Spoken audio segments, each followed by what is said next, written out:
Hello दोस्तों, स्वागत है आपका आज के इस वीडियो लेक्चर में।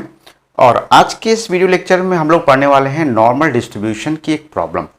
पिछले वीडियो में हम लोगों ने नॉर्मल डिस्ट्रीब्यूशन क्या होता है ये समझा था, और उसको अच्छे से समझने के लिए हम लोग आज नॉर्मल डिस्ट्रीब्यूशन की एक प्रॉब्लम डिस्कस करेंगे। प्रॉब्लम ये है, the daily wages of 1000 workers are normally distributed around a mean of ₹140 and with a standard deviation of ₹10. Estimate the number of workers whose daily wages will be number 1 between ₹140 and ₹144. Number 2 less than ₹126. Number 3 more than ₹160. Number 4 between ₹130 to ₹140. Number 5 exactly ₹150. इस question में बोला है कि 1000 workers हैं, उनकी जो daily wages है यानी कि उनकी रोज की जो कमाई है वो एक नॉर्मल डिस्ट्रीब्यूशन के हिसाब से डिस्ट्रीब्यूट हुई है, और उसका मीन जो है ₹140 है और स्टैंडर्ड डेविएशन ₹10 है। तो कुछ केसेस दे रखे हैं, उन केसेस को हम लोगों को डिस्कस करना है। जो क्वेश्चन में कुछ इंपॉर्टेंट चीजें दी हुई हैं पहले उनको नोट कर लें। टोटल वर्कर्स हैं 1000, तो कैपिटल एन हम लोग 1000 मान लेते हैं। जो उनका डेली वेजेस है यानी कि रोज की जो इनकी कमाई है उसका मीन 140 है, तो नॉर्मल डिस्ट्रीब्यूशन में मीन म्यू होता है, तो म्यू हो गया ₹140।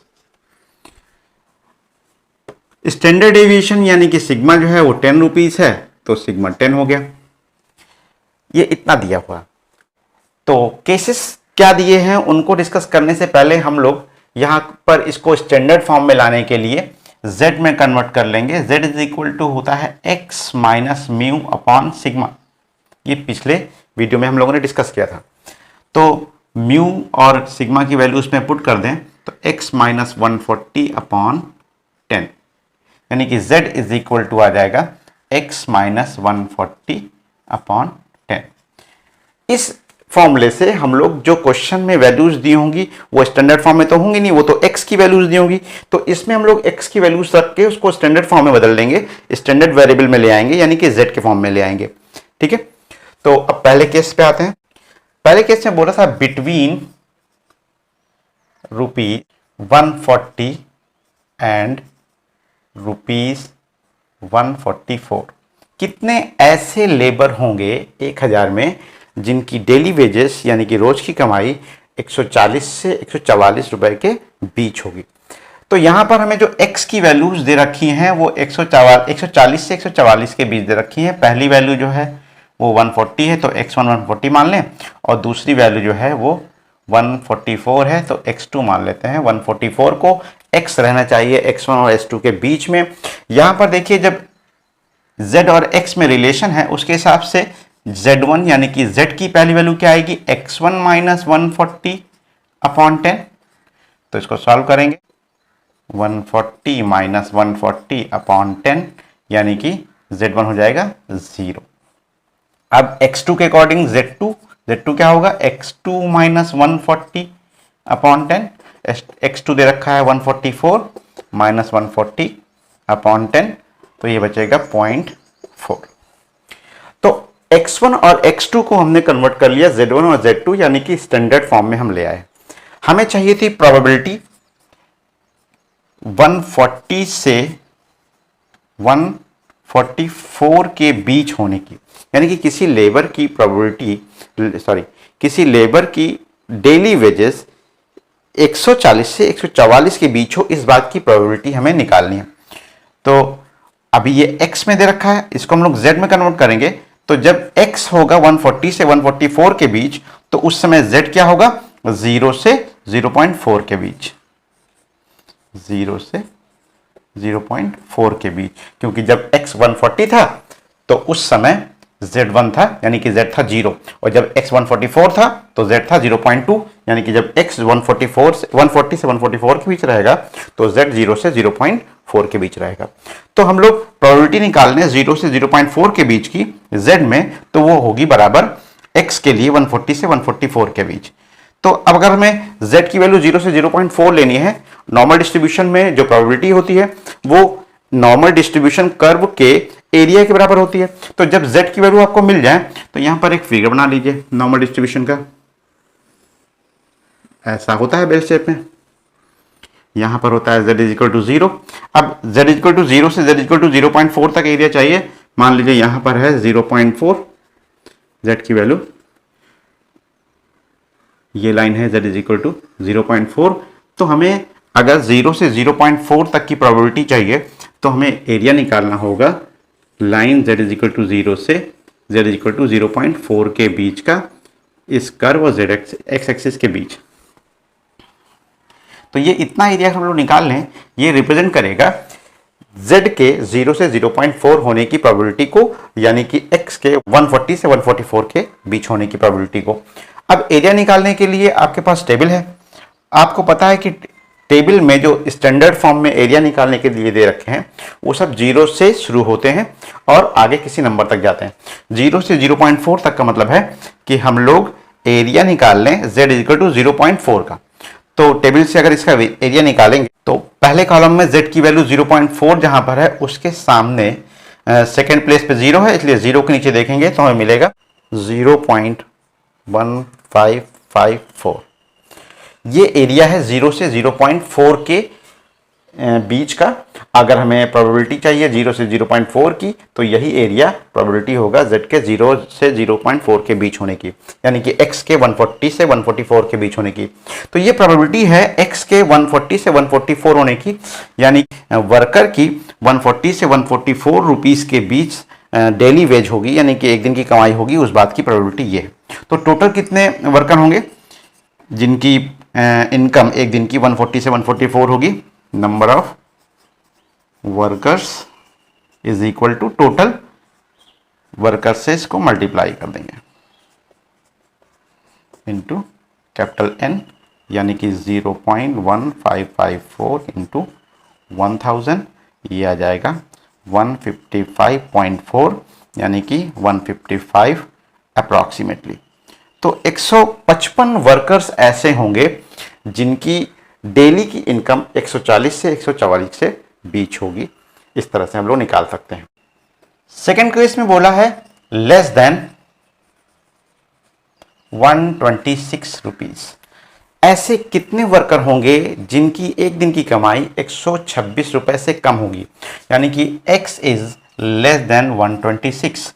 When x is 126 then z is equal to, यहां से पुट कर दीजिए x की वैल्यू इसमें, तो 126 माइनस 140 अपॉन 10, तो ये हमारे पास बच जाएगा माइनस 1.4।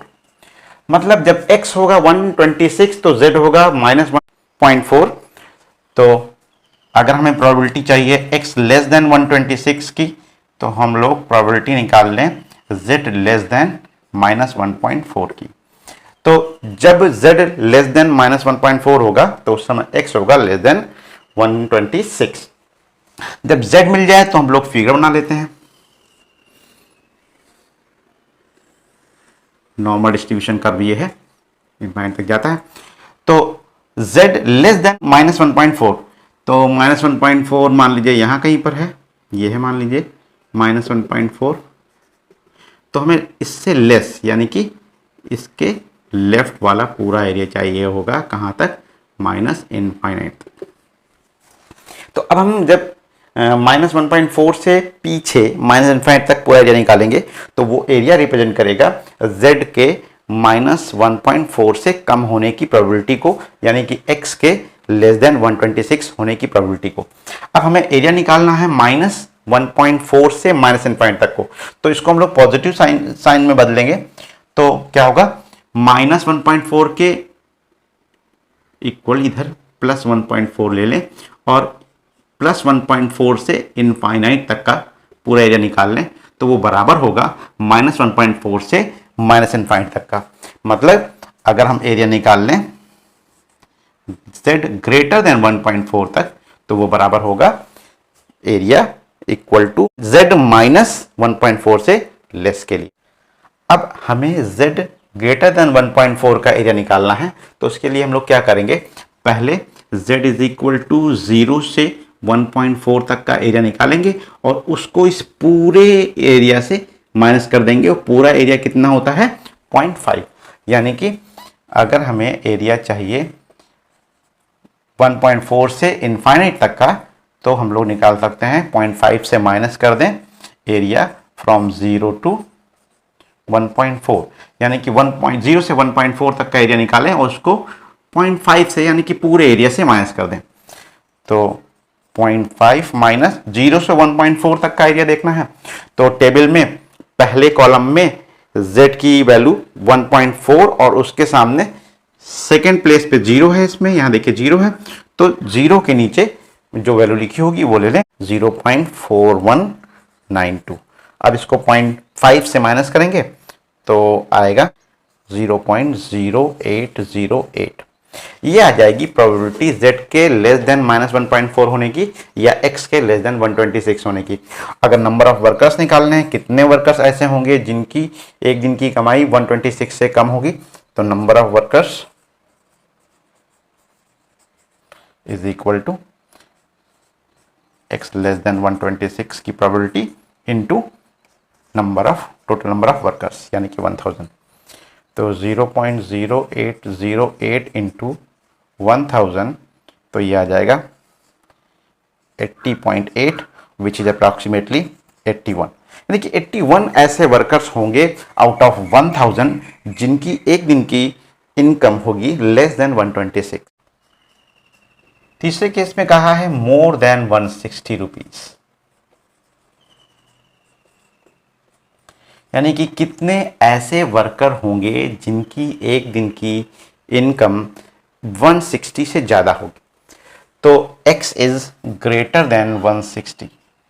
अगर इसको हम लोग z में कन्वर्ट करें, x की वैल्यू यहाँ पुट कर दें तो आ जाएगा z is equal to 160 minus 140 by 10, मतलब ये आ जाएगा 2.0।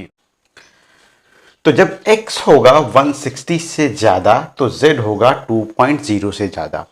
तो अगर हमें प्रोबेबिलिटी निकालनी है x ग्रेटर देन 160 के लिए, तो हम लोग प्रोबेबिलिटी निकाल लेंगे z ग्रेटर देन 2.0 के लिए। अब z की वैल्यू जब मिल जाए तो हम लोग फिगर बना लेते हैं, नॉर्मल डिस्ट्रीब्यूशन का फिगर। नॉर्मल कर्व ये होगा z ग्रेटर देन 2, यहाँ मान लेते हैं z की वैल्यू 2.0 है, ये लाइन है z इज इक्वल टू 2, इससे ज़्यादा यानी कि z इज इक्वल टू 2 के आगे राइट में इनफाइनाइट तक का एरिया हमें चाहिए। तो z इज इक्वल टू 2 से इनफाइनाइट तक का एरिया हम निकालेंगे तो हमें प्रोबेबिलिटी मिल जाएगी z के ग्रेटर देन 2 होने के लिए। तो ये एरिया निकालना है तो हम लोग क्या करेंगे, पूरे एरिया से यानी कि z इज इक्वल टू 0 से इनफाइनाइट तक का जो एरिया है उसमें से z इज इक्वल टू 0 से z इज इक्वल टू 2 तक का एरिया यानी कि ये एरिया माइनस कर देंगे तो हमें z इक्वल टू 2 से इनफाइनाइट का एरिया मिल जाएगा। z इक्वल टू 0 से इनफाइनाइट तक यानी कि पूरे राइट साइड का एरिया होता है 0.5 minus area from z is equal to 0 to z is equal to 2.0। अब z इक्वल टू 0 से 2.0 तक का एरिया हम लोग टेबल से देख लेंगे, 0.5 minus z is equal to 2.0 यानी कि पहले कॉलम में 2.0 के सामने 0 कॉलम के नीचे 0 के नीचे देखेंगे तो हमें मिल जाएगा 0.4772।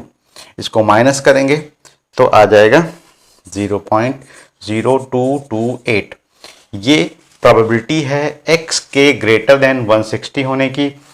तो टोटल नंबर ऑफ वर्कर्स कितने होंगे, नंबर ऑफ वर्कर्स 1000 से मल्टीप्लाई कर देंगे इसको तो ये आ जाएगा 22.8 यानी कि अप्रॉक्सीमेटली 23 वर्कर्स ऐसे होंगे जिनकी एक दिन की इनकम ग्रेटर देन 160 होगी।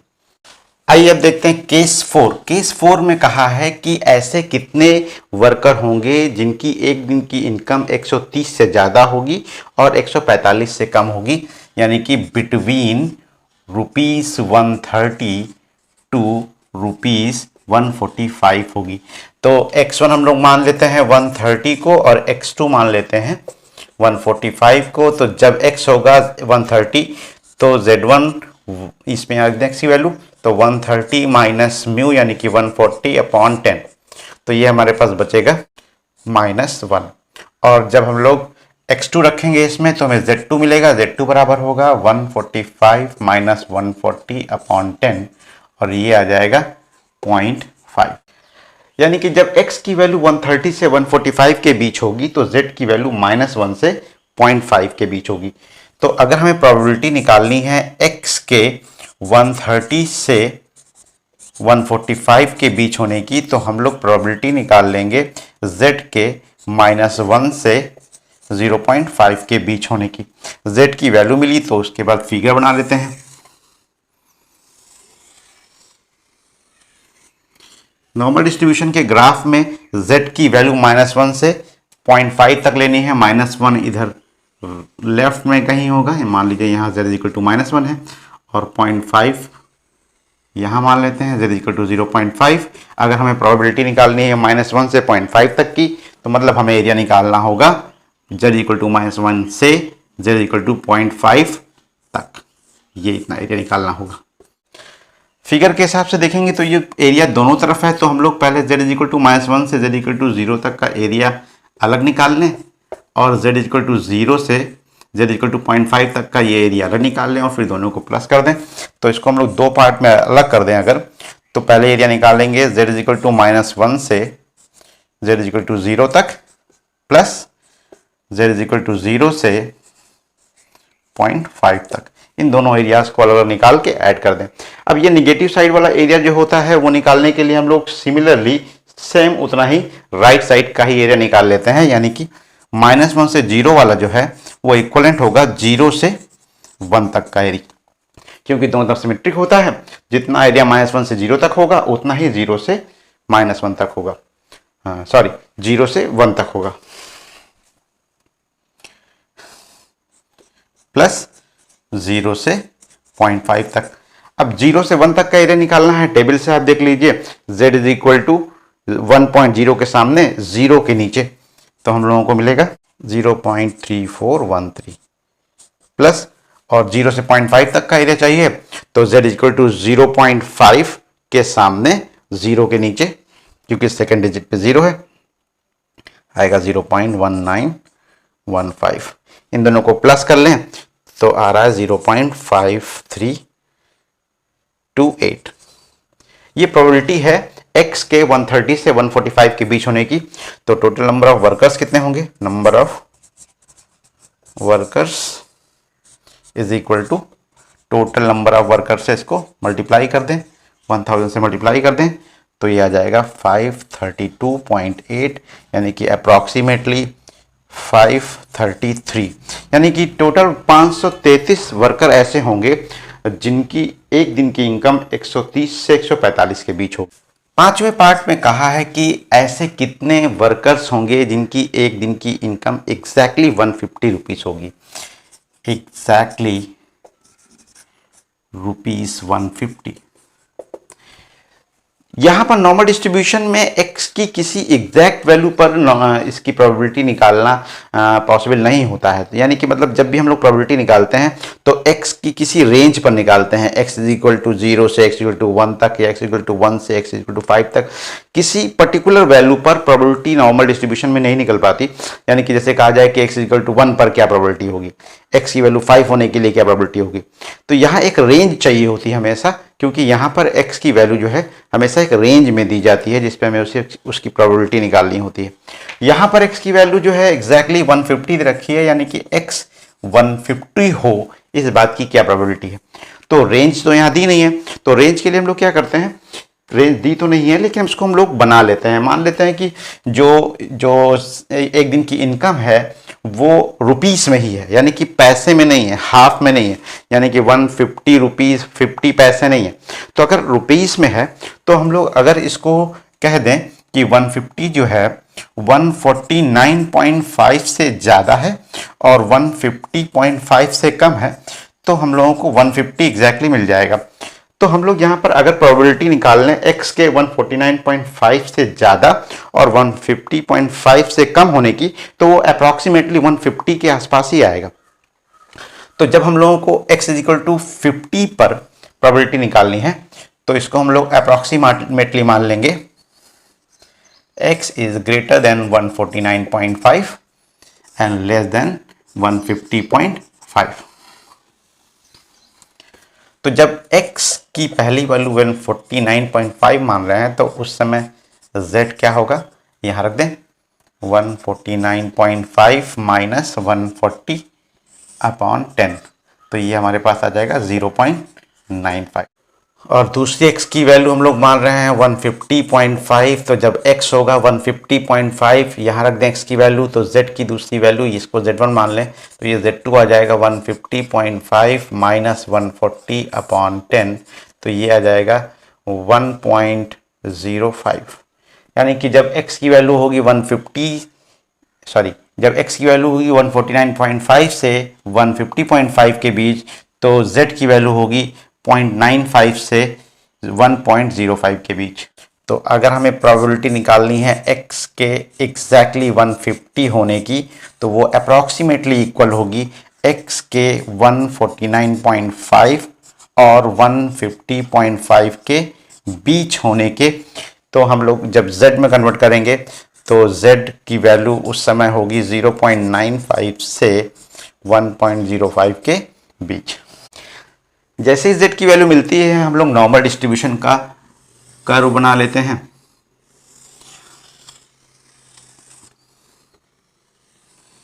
z की वैल्यू है 0.95 से 1.05 मान लेते हैं, यहां पर है z इज इक्वल टू 0.95, तो ये लाइन हो गई 0.95 और z इज इक्वल टू 1.05 यहाँ कहीं पे मान लेते हैं, z इज इक्वल टू 1.05। अब हम अगर इन दोनों के बीच का एरिया निकाल लें तो वो प्रोबेबिलिटी होगी z के 0.95 से 1.05 के बीच होने की, यानी कि x के 149.5 से 150.5 के बीच होने की, यानी कि x के अप्रॉक्सीमेटली 150 होने की। तो यहाँ पर जो एरिया है 0.95 से 1.05 के बीच का है, तो हम लोग पहले z इज इक्वल टू 0 से z इज इक्वल टू 1.05 का एरिया निकालें, ये वाला, और फिर z इज इक्वल टू 0 से z इज इक्वल टू 0.95 का एरिया उसमें से माइनस कर दें, तो हमें z इज इक्वल टू 0.95 से z इज इक्वल टू 1.05 का एरिया मिल जाएगा। तो इसको हम लोग लिख सकते हैं area from z is equal to 0 to 1.05 minus area from z is equal to 0 to 0.95। z is equal to 0 से 1.05 तक का एरिया निकालने के लिए आप टेबल देखेंगे, टेबल में z इज इक्वल टू 1.0 के सामने 0.05 के नीचे देखेंगे तो हम लोगों को मिल जाएगा 0.3531 माइनस, और 0.95 तक एरिया निकालने के लिए टेबल में फर्स्ट कॉलम में z इज इक्वल टू 0.9 के सामने 0.05 के नीचे देखेंगे तो हमें वैल्यू मिलेगी 0.3289। इनको माइनस करेंगे तो आएगा 0.0242। ये प्रोबेबिलिटी है approximately x is equal to 50 होने की। तो नंबर ऑफ वर्कर्स कितने होंगे, नंबर ऑफ वर्कर्स 1000 से मल्टीप्लाई कर दें, टोटल नंबर ऑफ वर्कर्स से मल्टीप्लाई कर दें तो ये आ जाएगा 24.2 विच इज अप्रॉक्सीमेटली 24। यानी कि 24 वर्कर्स ऐसे होंगे जिनकी एक दिन की इनकम अप्रॉक्सीमेटली 150 रुपीज होगी। ठीक है, तो ये सारे केस थे। लास्ट केस जो है वो ज़्यादा इंपॉर्टेंट है, उस पर ज़्यादा ध्यान देने की ज़रूरत है। तो जब भी किसी एग्जैक्ट पॉइंट पर हम लोगों को प्रोबेबिलिटी निकालनी होगी तो हम लोग उसके जस्ट पहले और जस्ट बाद वाले पॉइंट के बीच एक रेंज बना लेंगे, उस रेंज पर प्रोबेबिलिटी निकालेंगे, क्योंकि नॉर्मल डिस्ट्रीब्यूशन में हमेशा प्रोबेबिलिटी किसी रेंज पर निकाली जाती है, किसी एग्जैक्ट पॉइंट पर नहीं निकाली जाती। ठीक है, तो ये कुछ केस थे नॉर्मल डिस्ट्रीब्यूशन के। आगे के कुछ प्रॉब्लम्स में हम लोग और कुछ केस डिस्कस करेंगे। जब तक के लिए थैंक यू वेरी मच।